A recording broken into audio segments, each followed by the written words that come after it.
आप सभी कक्षा 12वीं के छात्रों का स्वागत है। तो छात्रों, आज की इस वीडियो में हम आपको कक्षा 12वीं जो आपका विषय हिंदी है उसके त्रैमासिक परीक्षा सत्र 2023-24 का complete real question paper with complete solution बताने वाले हैं। तो छात्रों, करते हैं वीडियो को स्टार्ट। यहाँ पर आप देख सकते हो, सबसे पहले है ना विषय रहेगा आपका हिंदी कक्षा 12वीं त्रैमासिक परीक्षा सत्र 2023-24। कुल प्रश्नों की संख्या रहेगी 23, समय रहेगा 23 घंटे, पूर्णांक रहेंगे 80 और मुद्रित प्रश्नों की संख्या रहेगी 8, है ना। तो यहाँ पर सबसे पहले छात्रों आप देख सकते हो, आपके लिए कुछ निर्देश दिए गए हैं। निर्देश के बाद हम बात करें तो प्रश्न क्रमांक 1 है, सही विकल्प का चयन कीजिए। इन सभी प्रश्नों को अच्छे से तैयार कर लीजिएगा छात्रों, क्योंकि इनके आने के 90% प्लस चांसेस हैं, है ना। और वीडियो को लाइक करना मत भूलना, चैनल को सब्सक्राइब कर लेना, जितने आपके फ्रेंड हैं सबको वीडियो शेयर कर देना।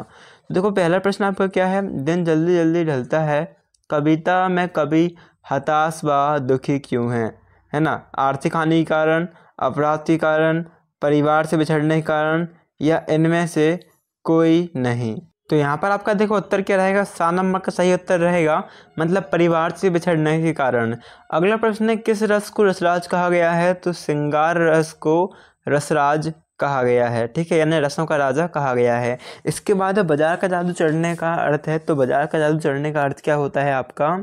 आकर्षक वस्तुएं, धार की वस्तुएं, उपहार की वस्तुएं, या इनमें से कोई नहीं। तो इसका अर्थ हो जाएगा आपका यहाँ पर आकर्षक वस्तुओं से, ठीक है। फिर भी विभिन्न शब्द जिनका स्रोत संस्कृत नहीं है, भारत में ग्राम्य क्षेत्रों अथवा जनजातियों में बोले जाने वाली विभिन्न भाषा परिवारों के हैं, कहलाते हैं। तो भाई कहलाते हैं उनके क्षेत्रीय शब्द। अगला प्रश्न है, यशोधर बाबू अपना आदर्श मानते थे। तो किसे मानते थे, किस नदा को मानते थे, ये आपका राइट आंसर रहेगा।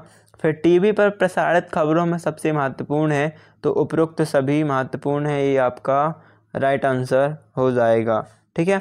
इसके बाद देखो नेक्स्ट क्वेश्चन देख लेते हैं। रिक्त स्थान में सही शब्द का चयन कर लिखिए। भक्ति काल के प्रेम मार्गी शाखा के प्रमुख कवि हैं। फिर दूसरा प्रश्न है आपका पहला प्रश्न है, इसका उत्तर क्या जाएगा आपका सही उत्तर रहेगा जायसी, ठीक है। जायसी आपके प्रेम मार्गी शाखा के प्रमुख कवि हो जाएंगे। फिर पतंग की पतली कमानी खालिस्तान की बनी होती है। तो यह छात्रों आपकी बांस की बनी होती है, ठीक है। 22 से 26 मात्रा वाले छंदे को कहते हैं, तो इसे सवैया कहते हैं, ठीक है। कब भक्तन का कद खालिस्तान था, तो कद जो था उसका छोटा था। हलदार साहब अब भी नहीं समझ पाए, वाक्य में भी खालिस्तान शब्द है, तो निपात शब्द है। और यशोधर बाबू ने दफ्तर से लौटते हुए रोज खालिस्तान जाने की रीति अपनाई, तो बिड़ला मंदिर जाने की नीति अपनाई। संपादकीय को खालिस्तान की आवाज़ कहते हैं, तो आम जनता की आवाज़ कहते हैं। फिर है आत्म परिचय। तो यह रचना किसकी हो जाएगी, हरिवंश राय बच्चन की। महाकाव्य है आपका अगला, है ना। तो महाकाव्य में आपका क्या जाएगा, इसे भी देखते हैं। उसके बाद देख लेते हैं हम क्या आपका। तो यहाँ पर आपका जो जेठ का पुत्र है तीसरा वाला, इससे जेठौत हो जाएगा। अर्थ के आधार पर वाक्य के प्रकार की बात करें तो यह आपके 8 होते हैं, चौथा हो जाएगा। सिल्वर वेडिंग तो एक इसकी मनमोहन श्याम जोशी की रचना है।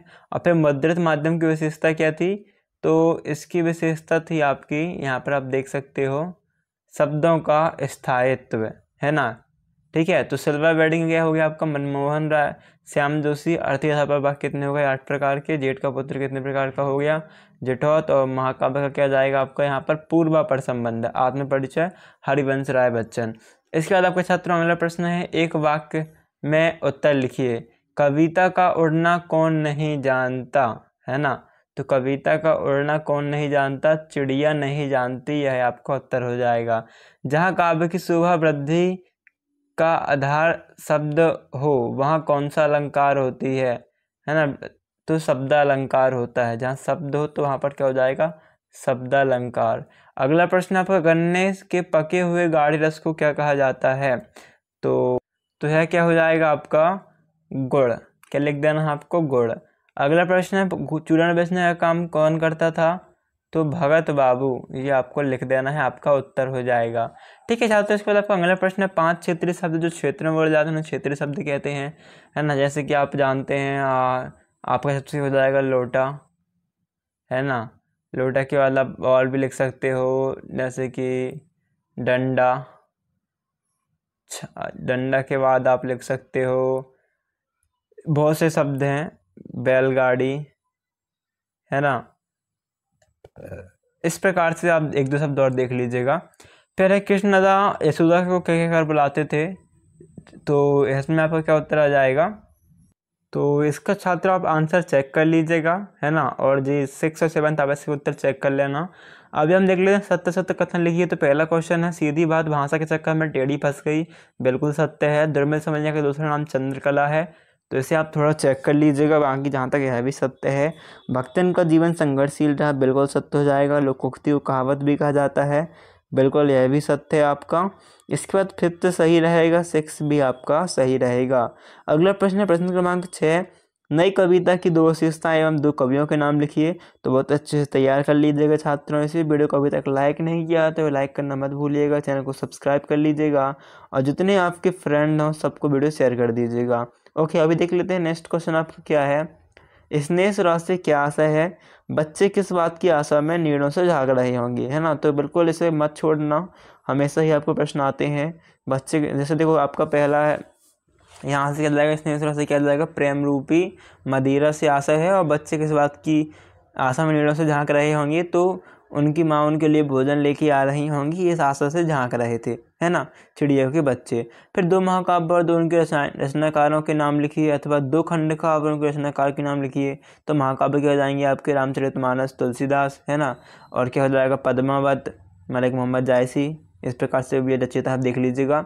खंड काव्य में क्या जाएगा आपका, पंचवटी। इसमें क्या जाएगा आपका, पंचवटी में आप चेक कीजिएगा, जहाँ तक माखनलाल चतुर्वेदी हैं इनकी रचयिता। और फिर आपका आ जाएगा जयद्रथ वध, इनके भी शायद यही हैं सेम, फिर आप चेक कर लीजिएगा। विरोधाभास अलंकार की परिभाषा लिखना है, व्यतिरेक अलंकार की परिभाषा लिखनी है। गद्य की विधाओं को प्रमुख एवं गौण विधाओं में वर्गीकृत करके लिखना है। निबंध किसे कहते हैं कि 2 निबंधकारों एवं उनके 2 निबंधों के नाम आपको लिखने हैं। लगान न चुकाने पर जमींदार ने भक्तन को क्या सजा दी थी, है ना, तो धूप में खड़ा कर दिया था दिन भर, यह आपका रहेगा। बाजार का जादू क्या है, भाई कैसे काम करता है, इसे आपको अच्छे से 2 नंबर के प्रश्न के अनुसार 1-2 लाइन में कवर करके लिख देना है। लोकोक्ति मुहावरे में अंतर तकनीक शब्द किसे कहते हैं, उदाहरण से समझाइए, अच्छे से याद कर लीजिएगा। शब्द युग्म क्या है, उदाहरण सहित लिखना है। शब्द शक्ति के बारे में उदाहरण सहित लिखिए। यशोधर बाबू के चरित्र की विशेषताएं बतानी है। अथवा में आपका जूझ कहानी के प्रमुख पात्र की 2 विशेषताएं लिखिए, ठीक है। तो आपको मेन प्रश्न प्लस जो अथवा वाला प्रश्न है दोनों को अच्छे से पढ़ लेना है। 15 प्रश्न है, एक अच्छे लेखक के लिए ध्यान देने योग्य कौन कौन सी बातें हैं, अथवा पात्रकारीय लेखन के बारे में लिखिए। अगला प्रश्न में आपको 2 रचनाएं, कला पक्ष साहित्य में स्थान लिखना है। हरिवंश राय बच्चन का तैयार करना है और रघुवीर सहाय दोनों का, ठीक है। इसके बाद आपको क्या करना है, महादेवी वर्मा और जैनेन्द्र का रचनाएं भाषा शैली और साहित्य में स्थान तैयार करना है। सोरठा छंद की परिभाषा उदाहरण सहित लिखनी है, अथवा सवैया छंद की परिभाषा उदाहरण सहित लिखनी है, ठीक है। फिर आपका गद्यांश है, काव्यांश है, उसके पढ़ के प्रश्नों के उत्तर लिखने हैं। तो आप देख सकते हो हिंदी भाषा आज विश्व भारत बनने की दिशा में बढ़ रही है, विश्व भाषा बनने की दिशा में बढ़ रही है, किंतु हिंदी अब तक हमारी राष्ट्रभाषा नहीं बन पाई है ना। तो इसमें देखो पहला है, उपरोक्त गद्यांश का शीर्षक लिखिए। तो क्या जाएगी, मातृभाषा हिंदी। हिंदी भाषा अब तक क्या नहीं बन पाई है, तो क्या नहीं बन पाई है, अब तक हमारी राष्ट्रभाषा नहीं बन पाई है और हिंदी की दिशा में आगे बढ़ रही है। तो यहाँ पर आप देख सकते हो, इसका उत्तर आपको पैसेज में मिल जाएगा कि हिंदी को हम अपने गौरव बनाते हुए राष्ट्र के रूप में प्रतिष्ठित करने हेतु प्रयास कर रहे हैं, और कहें कि हिंदी मतलब गौरव हमारी आने वाली शान है। तो किस दिशा में बढ़ रही है, इसका आपको उत्तर क्या रहेगा, पहली लाइन का, हिंदी भाषा आज विश्व भाषा बनने की दिशा में आगे बढ़ रही है। फिर आपका अगला प्रश्न देख लेते हैं, इसमें भी आपकी पोयम है। पहला प्रश्न है, उपरोक्त काव्यांश का शीर्षक क्या रहेगा, तो प्यारा भारत देश। आप अपने देश को प्यार क्यों करते हैं, तो आप जो भी आपको लगे, है ना, उस वो लिख सकते हो। क्षिति शब्द का प्रबल शब्द क्या हो जाएगा, इसे आप देख लीजिएगा। फिर निम्नलिखित पद्यांश का भावार्थ संदर्भ प्रसंग सहित सौंदर्यबोध लिखना है। तो आप ये देख सकते हो, इनका आपको करना है, संदर्भ प्रसंग सहित सौंदर्यबोध। इसके बाद आपको गद्यांश मिला है, भक्ति और मेरे बीच में सेवक स्वामी का संबंध है, इसका प्रसंग विशेष सहित लिखना है। और फिर 8वां प्रश्न है, बाजार में एक जादू है, इसको भी आपको यही प्रसंग विशेष सहित लिखना है। आवेदन आप देख सकते हो, नगर पालिका अध्यक्ष को जल की अनियमित आपूर्ति के संबंध में शिकायती पत्र लिखिए। ओके। और देन आपका जो क्वेश्चन है, अपने नाना जी के गांव से वापस आने पर अपनी मधुर स्मृतियों का एक पत्र लिखिए। अंतिम प्रश्न आपका निबंध में आप देख सकते हो क्या रहेगा, आप यहाँ पर सब तैयार कर लीजिएगा, साहित्य और समाज, है ना, स्वास्थ्य का महत्व, और बस ये याद दो आपको अच्छे से तैयार कर लेने हैं। तो छात्रों, थैंक्स फॉर वॉचिंग। अभी मिलते हैं नेक्स्ट वीडियो पर। लाइक करना, शेयर करना, सब्सक्राइब करना।